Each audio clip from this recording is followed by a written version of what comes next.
मैं हूँ इंदल सर। तो आइए इस वीडियो के माध्यम से मैं important objective 10th class Sanskrit का बताने वाला हूँ। पहला इम्पोर्टेंट ऑब्जेक्टिव है, धर्म की रक्षा किससे होती है? तो इसका उत्तर हो जाएगा सत्य से। नीति श्लोका पाठ किस ग्रंथ से संकलित है? उत्तर हो जाएगा इनका विदुर नीति से। विदुर नीति किस ग्रंथ का अंश विशेष है? इसका उत्तर हो जाएगा आपको महाभारत का। नीति श्लोका पाठ के रचनाकार कौन है? तो इसका उत्तर हो जाएगा आपको विदुर। विदुर नीति से संकलित पाठ का नाम क्या है? तो नीति श्लोका पाठ। किसके प्रश्न का उत्तर विदुर देते हैं? धृतराष्ट्र। नरक के कितने द्वार हैं? तो 3। क्षमा किसकी हत्या करता है? तो क्रोध का। कौन सर्वश्रेष्ठ धन है? तो आंसर हो जाएगा धर्म। किससे सुख की प्राप्ति होती है? तो अहिंसा का। और कौन ऐसा धन है जिससे संतुष्टि मिलती है? तो विद्या। किससे विद्या की रक्षा होती है? तो अभ्यास से।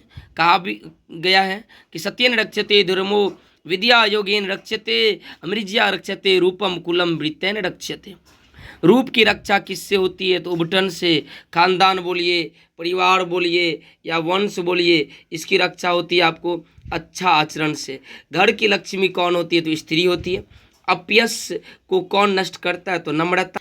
गरीबी को कौन समाप्त करता है? तो उद्योग।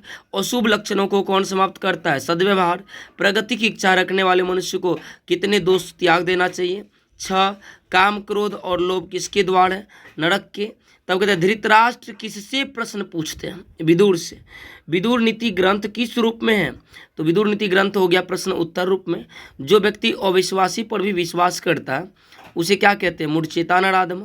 नरक के कौन कौन द्वार है? तो देखिए नरक का कौन कौन द्वार है का एक श्लोक है कि त्रिविधम नरकेसिदम द्वारम नाशन आत्मना कामः क्रोधस्तथा लोभस्तस्मादित त्रयम् त्यजेत्। तो यहाँ पे क्वेश्चन है भाई कि नरक के कौन कौन द्वार है? तो नरक का द्वार हो गया आपको काम, क्रोध और लोभ। तब कहता है कि ऐश्वर्य प्राप्त करने वाले मनुष्यों को कौन कौन दोष त्याग देना चाहिए?